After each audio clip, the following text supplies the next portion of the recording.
Welcome to What the Biz, where we talk about building successful businesses, balancing life, and all the WTB in between. With your hosts, I'm Brigitte Vector. And I'm Dan Prochko. Hey, Brigitte, what's going on? Hey, another week in the books. Yeah, totally. I've had a great week, let me tell you. I actually feel good. I'm excited that we've had a lot of activity and motion over here. It's all the hard work we've been putting in. It's actually like all paying off. So I will take it. Welcome to What I the love Biz, where we talk about... Sorry about that. You know what? We're just gonna roll with it. I left it on loop for some reason. It's been a really good week. Welcoming you all again. Here we go. Welcome again. Here we go. No, it's been a really good week. We've had a lot of the new clients that started or upgraded into services. We've completed projects or completed big milestones in those projects. Clients whose onboarding lagged a bit because of tech, which we're talking about today. We've solved some of those issues finally, or most of those issues, except for this one client, which we're going to talk about today. Don't worry, I'm not calling them out or anything. It's totally common where this client is at. It's just frustrating from our end. So it's a really important topic. And then I'm really excited because this weekend we're heading to Chicago for my parents' 70th birthday. We're going to see Lord of the Rings musical. I know it exists. We're going to see, I have no idea how they're going to do that, but it's the Lord of the Rings trilogy musical. And we're throwing a big bash with all their friends and everything on Saturday. So really excited for all of it. Awesome. You have a good weekend coming up. Yeah. I'm gonna have some fun. I got new outfits and everything. Look at you. I did. Yeah. It's hitting tropical the theme. Town of Chicago. I know it's a tropical theme party, so I actually bought a leisure suit. So I've got a leisure suit to wear. It's really neat. Awesome. Yeah. So I'm gonna have fun. This weekend. It's good. Yeah. It's good to be able to end a really good week with like that kind of fun, right? Like this is one of those like positive business owner week going into the book. I like it. How about you? And, oh goodness, yeah, we have been busy. I love how you're talking about the proof of all the work that you've put in for marketing and how that time frame that it finally starts to pay off. We are in the throes of beefing up our marketing so that we can bring on some new clients. So it has also been a good week over here. I surprised the kids with our puppy on Monday. So I saw that. We are now proud puppy owners and back into the throes of newborn days and not sleeping. So it's great fun over here. I was going to ask, how's that going? Are the kids getting up in the middle of the night to take the puppy out, or is it mostly you and James, or what? Nope. Actually, the kids have fully taken it on. They are managing all middle of the night, and I'm an early riser, so I kind of take the 5 a.m. shift until about 9, and then they come in, kind of handle it all day. So it's working out very well. They were super surprised, and good puppy, super cute. That's great. Our dad had a rule that we could have a puppy or a dog so long as one of us moved out, me or my brother. Which was really funny, which is a really funny thing. But when you're like 7 and 9 and that's what you hear, you're just like, you're so mean. Oh my God. Yeah. I was a very firm no that we were not going to get another dog. Then I got to the point that I realized if I was ever going to surprise my kids with a puppy, because we've always rescued dogs and they were older, I'm losing opportunity. My oldest is 15. And if I want to surprise them with puppy, this is my time. So I caved and we now have a puppy. Nice. Yeah. Well, I'm going to segue us in kind of in a kind of smash cut. Here we go. Topic of the week. I alluded to it earlier, tech stack. And I know I say tech stack and that sounds like daunting, like, oh my God, eyes glaze over. What are you talking about? All I'm talking about is like the software your company uses, the hardware, meaning like desktops, phones, like whatever that is. All of that put together makes up what you call your tech stack. But a lot of times companies will choose software based on where they're currently at without really thinking 1 or 2 steps ahead. And what I tend to find, right. I mean, even I've been there. Like I've grabbed something at first, put it in place. Yeah. And realized maybe like even 6 months later, like, I actually should have done something totally different, or maybe 2 years down the line. And then you end up having to change, and sometimes you lose momentum. Sometimes you don't. Sometimes you save on costs. Sometimes you don't. Usually, most often you don't. You have to pay a ton more to make the switch. And this actually came to light recently. A pretty new client of ours. They're moving fast. They're really small though. Like they're just hitting like 6 figures just now, and that's really tiny. And when they were putting up a website, they needed to put up a website that was like cheap, fast. Let's just get something up because we need to put ourselves out there, start getting SEO, etc. But they chose a platform that doesn't work well with anything else. I'm going to say what it is because I hate it so much.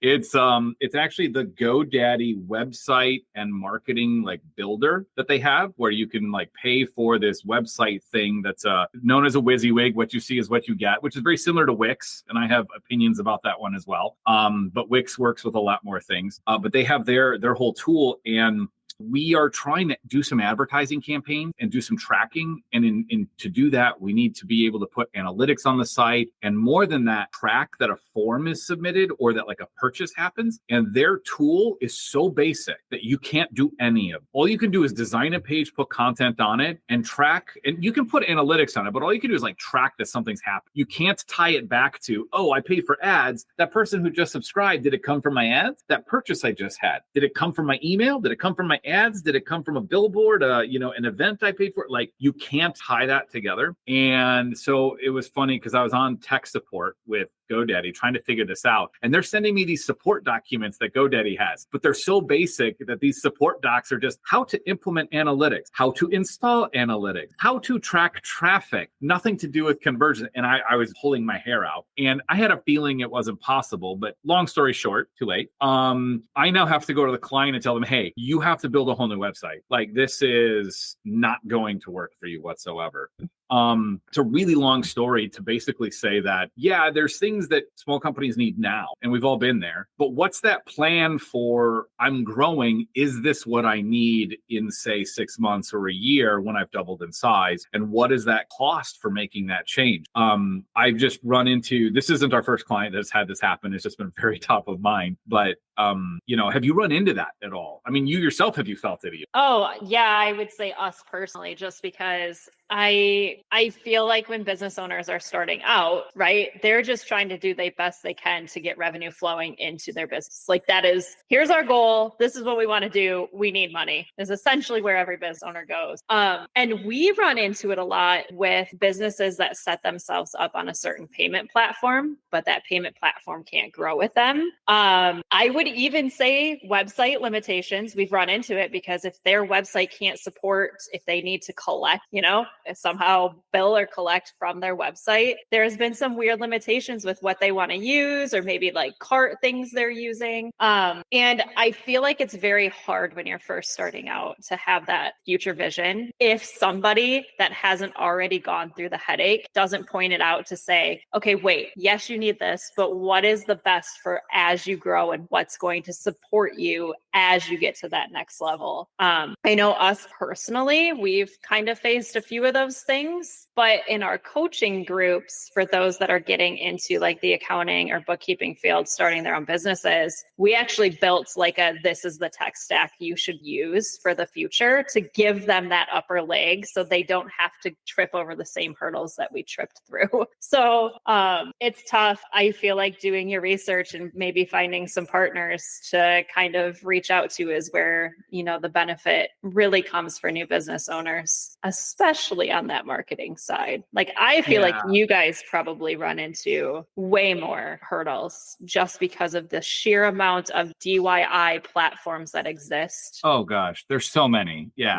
I mean, the problem is choice, to be honest, tied with a necessity for a certain cost, Yeah. I mean, there's only so much money per month or per year to spend on software. And when you're paying for things, especially as a small business, like, you want it to drive a result, and I mean, even a large company, the point is you're paying for something to drive a result. It's no different, the size of the company. Larger companies are just probably able to absorb something that's a bit more costly at first than a smaller company. But, even still, it's like, it's just looking those 3-4 months ahead or 1 year ahead and being like, okay, if I actually hit my goal, is this going to do what I need it to do? And like you just said, there are partners and experts out there that can guide you down the path of getting something, that can grow with down that way. And it's really important because just grabbing something that works right now, if you don't have a plan for making that change, you end up incurring more costs down the line, because you may pay the same amount for something now, then have to pay that same amount again to make the change. And the funny thing is it's not always money. Sometimes it's time,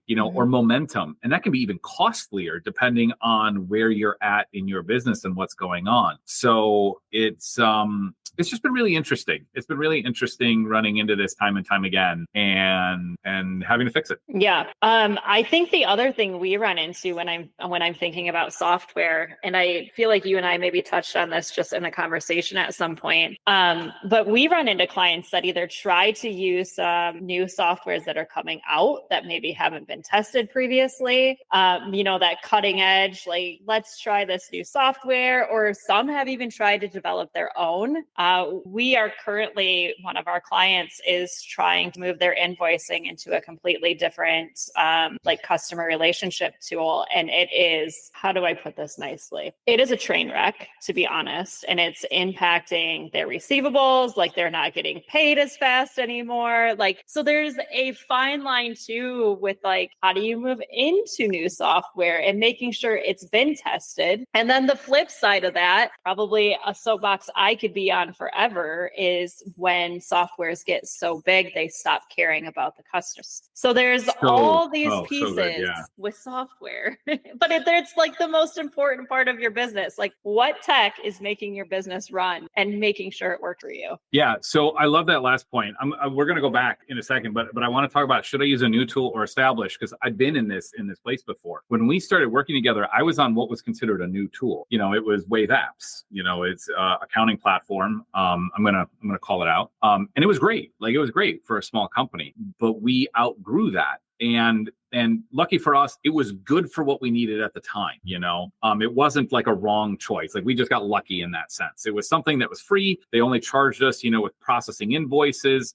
Their structure has changed a little bit recently. I don't know if you've seen, and they've added so many features that they now have subscription packages like all the other players. So they've gotten big enough that now they're doing that whole thing and bringing people onto that. But it was what we needed. But we grew to the point where we now needed other features, things that the platform actually couldn't do as an accounting platform, even though they're pretty standard accounting things that one would need. And so when we worked with you, sure, we made the change over to QuickBooks, the established player that had everything that we needed. But there's a toss up between the two. When we were on Wave App, our support was pretty much immediate. There were people that we could talk to immediately, and they were actually knowledgeable in accounting, where if you weren't sure how to categorize or something, they actually gave some basic, advice on that front, at least in terms of common things. If it was something complex, they're always like, talk to your bookkeeper or find somebody else, which is why we had to turn to you to make that happen. And now that we're with QuickBooks, they have a totally different structure. They're so large, and it's common that this happens, but they're so large that I can contact them for help, but it goes into a ticket system. I don't get immediate responses. I'm waiting 24 hours, between replies, that whole common thing that we usually see. And that's normal because it all has to do with the life cycle of a company. When you're a smaller company, you attract a lot of smaller clients and you're building your base and proving yourself. As those clients grow and your feature set grows, so as like Wave Apps feature set grew, they had to think, okay, do I continue to just grow by attracting many, many small clients, or do I start to transition and attract larger companies, otherwise known as enterprise companies, where you have thousands of employees, et cetera, and I think that's where like Wave Apps is at now. They're like, okay, we're no longer really targeting smaller companies. We want those mid-sized, larger companies because they're worth more per client, and I need fewer of them to reach new revenue gold. And what ends up happening is that because those larger clients are worth so much more, they concentrate on them rather than the smaller one. And so smaller companies end up hurting. Now, I'm not saying that's what Wave Apps is doing. I just want to make that clear. I am not accusing Wave Apps of doing anything like that. I'm just saying this is pretty common in most industries of the arc of a company, as it were. And so when, to your point about deciding, should I go with an established player that's huge versus a newcomer, there's some of that to weigh. Do I want something that is maybe lower on the feature set, but gets me the support I need and the attention? Or do I need something that has the features and I'm okay not having that attention because they've developed some sort of community like QuickBooks did with CPAs and bookkeepers like yourself, where they're these trusted partners and experts where I work with them to make sure things are set correctly. And so I look at it with all of that in mind. Yeah. And I absolutely think that there's a place for some of those other softwares in the beginning. But if you do your due diligence to know what it's going to look like to make the change when you need to, or if the change is even possible, I think is one of the most important factors when you are kind of considering of, am I going to test out this new software? Like, what's the what if it doesn't work? Like, how costly is it going to be? How time consuming is it going to be? And thankfully, like in your instance, right, the transition is really not overly painful. Like it works out. I think Wave Apps as a platform, for anybody interested, if you want a low cost accounting platform and you are just starting out, I would recommend it. I really would. And I don't even know that they offer their free plan anymore. Yeah, I don't either. And if they don't, it was still great for beginning businesses, 1,000,000%. Yeah. But when you get into those bigger companies that know that they have the market share and they know that they're one of the best solutions out there, I can't personally praise the support coming from the one in particular we're talking about with QuickBooks and Intuit. Even for those of us that are their trusted pro advisors, right? They still don't give us phenomenal support, and it's frustrating. And that's where it gets hard when you're deciding on software and like, what's of value to you? Is a fully functional software that they have it honed in, or is that customer support of value to you? It's just kind of weighing all those options and what happens in the future if I outgrow this? Yeah. Now I want to take this into another realm because this is kind of parallel to what's happening with my one client, is that sometimes there are new tools that come out, like AI or other things, these are new tools. And the question is, should I jump in and use them or replace what I have for this thing? And that could be anything from, your website technology to your CRM to your email marketing, how you manage your social media, et cetera. And the key thing that I run into a lot with new platform, and in the and this is actually any space. If there's like a brand new tool that comes out that says we're an all-in-one, like one issue I end up running into every time is they forget about marketing tracking and analytics. Like literally, they forget. And I'm sure I've complained about this on the podcast before, but it's like they have like lead forms and they have ways for you to put stuff on your website to generate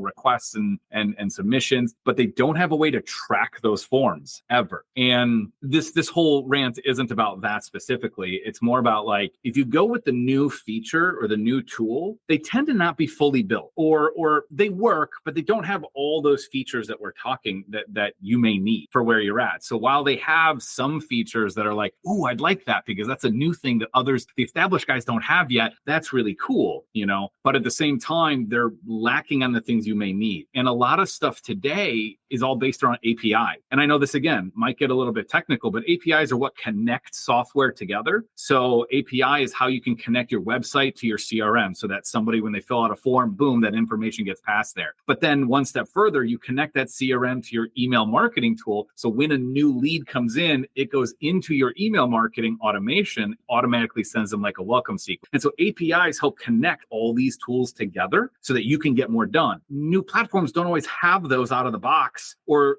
if they do, they're so simple, they don't always do all the things you want. And it's those types of features that a lot of companies, when they're like, oh, we're moving to this new tool, and then when I get there, it's like, it doesn't do what you need. Like I've actually run into where it's like, I can no longer do advertising for you because we can't track submissions anymore, just period, And it's just like, and then they're looking at me like, well, what am I supposed to do? The answer was, talk to me 3 weeks ago, 2 months ago, 6 months ago, that, hey, your CRM isn't working for you. And the funny thing is every month I ask my clients, are you running into anything? Do you have any changes you're thinking of doing in the future? All this. And I always get no, no, no, no, no. You know, it's like, I even say, are you thinking of changing your CRM? And they're always like, no, no, no. And then all of a sudden it's like, we're changing. And they haven't done the due diligence to see if it does what they even actually need. I have another client that recently is changing CRMs and everything. And the day of the change asked me, hey, we need these forms on the website now. And I'm just like, what am I supposed to do with that? Like, you asked me today, but my today is already booked. So is my tomorrow, you know.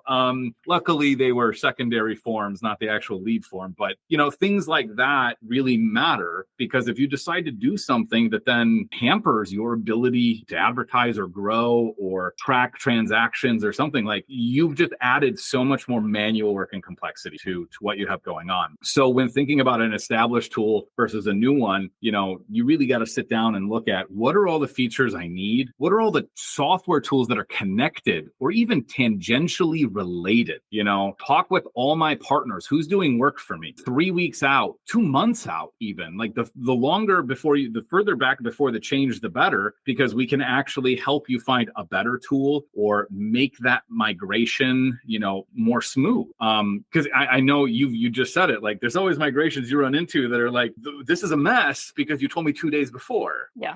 We have a handful right now that have run into that. And I think the hindsight for them is, we didn't think about how this would impact this side of our business. And I love what you said, like, just ringing or just asking the partners you work with, like, hey, does this have anything to do with what would impact you? Or do you have any insight on this? Because I think as a business owner, right, our heads are down, we're working, we're making these decisions, we're trying to manage all the things. We think this is the best move. We forget we have great partners we're working with. And then boom, something happens. And it's like, why didn't I talk to those partners that I already work with in the first place? You know, to have that outside perspective or things that you're not thinking of as a business owner. But it's definitely hard. For bring your partner in sooner. Yeah, it is. And it's, I don't know. I feel you on this client issue. I feel for businesses as they're getting started, trying to make the best decisions on what software they even need. Because Lord knows there's 8,000 different options for everything you could have. So that's a great segue, because I want to go back to, like, how do you balance what I need right now versus what I'm going to need in the future? What do you, I mean, because you've run into that. How do you, choosing your initial tech stack and what you're going to work in, how do you approach that? So thankfully, when I think of our tech stack, or the ones that I recommend to people that we're working with, most of the things that are needed, you can actually start with their free versions of. So that helps your cost out of the gate. So a lot of businesses, I always ask them, especially if they're doing client hour type work, not that they're billing hourly, but if they need to track any sort of time, I always say, like, what are you using for that? And start that process out of gate, right? How are you going to communicate? What is your outreach? How are you going to track your finances? Like, how are you actually getting paid? Like, those are the big ones to me. Like, obviously payment being one of the biggest. And it doesn't mean accounting only. It means, are you on a software? Are you actually physically collecting checks? You know, like, what are you doing and what software is going to support that? We had a lot of conversations down that front, because, taking credit card payments was so expensive, at 3%, as much as 5%, depending, what card is being used, et cetera. And we had a whole conversation around, how do I switch to ACH and how do I make it easy for my customers? And we must have talked about 5 to 8 different platforms. I mean, Melio was in there. I'm just thinking about ones that were, I know Melio was in there. I think I found 2 or 3 that were really tiny and new. And you're like, I have no idea what that is. I'm like, okay, maybe I don't want it. And I mean, I think in the end, we have just settled on using the ACH QuickBooks. And I had to make some sacrifices to the customer experience, but it ended up with more profitability for us, and the client's fine with it. Our clients are cool with it, and it's pretty standard. So that's great. It's still an area I want to improve, but I think even the back end conversation of that is, if you're a business that's sending out proposals and collecting a monthly fee, do you find a software that can do all of that? and an auto ACH, because a lot of that conversation is, as you grow, do you want to be manually processing invoices every single month? You could be fine doing that for the first 2 months, 3 months. Then what happens when you get so many clients and you're trying to do the work, you're missing paying invoices.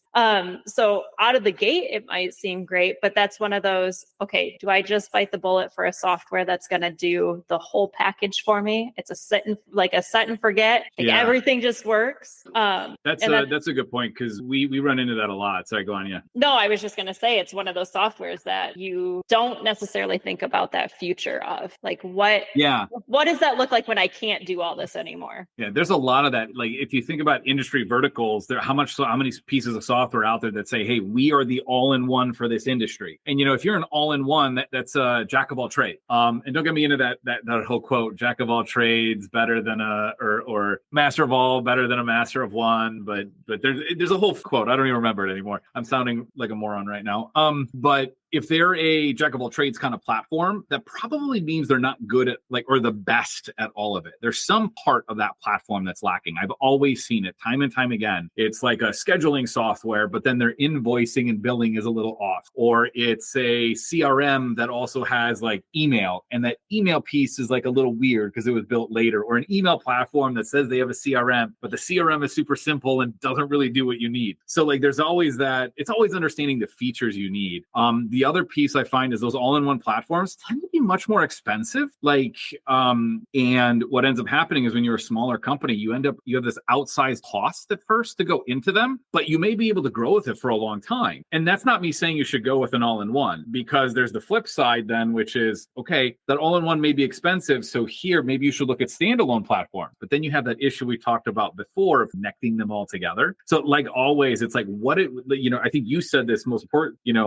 most eloquently, was what's the most important thing I'm actually solving for? And that's what I should be, looking at and seeing, can I do what I need? And is it within the realm? And then that next step is, what do I need 6 months from now and a year from now? If I'm making twice as much, that means how many more clients do I have? How much more throughput in the system do I have? Does this still hold up to what I need? That's a really, I think that's really the piece that has to be done. Yeah. For Due instance, diligence. websites, sure, you could do it yourself on some platform and spend $100 a month. You can also work with a partner for $100 a month and probably have a website that expands, or you could pay for a website outright for $3,500, and then you'd have to pay again to make it larger. Or maybe there are some partners out there that can build you a website for, say, $1,215. And then when you need to build out, it's easy because they use a platform that can actually expand with you, and your costs don't balloon like crazy. You just have that next uptick of whatever the plan is or the next project that you would potentially have had to pay for anyway, but it's not as expensive because it's just a step up. It's just there's all these things to look at and evaluate and find the partners that are looking to your future rather than just winning what they want right now. I said a lot there. I went down 4 paths. I feel like you nailed it though. That was one of the best summaries. Well, thank you. I guess, you know what? I think that's where this ends, is just look ahead. No, yeah, we're just going to end it there. It's know what you're looking for, look ahead a year and see if it still works for you. And if you can't figure it out yourself, find some partners to talk to and see who's looking out for your future. It's got your back, Jack. Yeah, there's your TLDR. Cool. Hey, what's next for you? What are you doing this coming week? Oh, so one of my team members and I had a massive planning session yesterday. Our pricing calculator app is done and it is ready to be launched. So, we are so excited. We had such a brainstorming session yesterday around coaching and how we can help others in the bookkeeping industry just get their prices dialed in. So we are so excited to get this launched out. Oh, that's really cool. That is our focus for the next 2 weeks. Nice. On top of finishing my book, which it's voiced finally, so it's voiced. So we're actually into editing. So that's awesome. When I say voiced, it's not like the audio that's going to be released. It's the audio we're using as the basis for the whole first draft and transcript and everything. But beyond that, we actually created an assessment based on our learnings over the years. That's in our book, but we've created it as a standalone. It's like 13 questions. And based on those answers, we can tell what kind of business you have in terms of like growth and efficiency and where you're at in your lifespan to give you some directed advice on where you should go next. So we have this assessment. It's really simple, 13 questions. What size company are you? Or what kind of mindset company are you, et cetera? And based on that, we give some recommendations on here are the areas of your business you should be looking to next. And it is from the angle of growth. So there are some things in there around capacity. We talked about that over a month ago now, but and there are elements in there around cost structure and other things like forecasting. But for the most part, the advice revolves around growth, where you should be focusing within. And so we are releasing that really soon. I love it. I wish I could say I have it right here now, but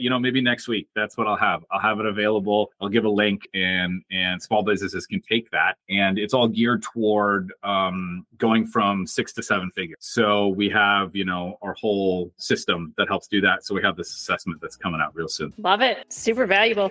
Well, thanks for tuning in. That's another episode of What the Biz. Make sure you check us out at whatthebiz.com. You got a topic you want us to explore and share our experiences and advice, leave us a voicemail at the website, or you can contact us through there. We're all over social. And by all means, if you love today's episode, leave us a review on Apple, Spotify, wherever you listen, because that helps those algorithms share this podcast to others. And of course, we don't mind if you share a link to a friend who you think could use the episode. Just send them a straight invite. Everybody loves some good value. So if you found it and you share it, we love you for it. And we will see you next week.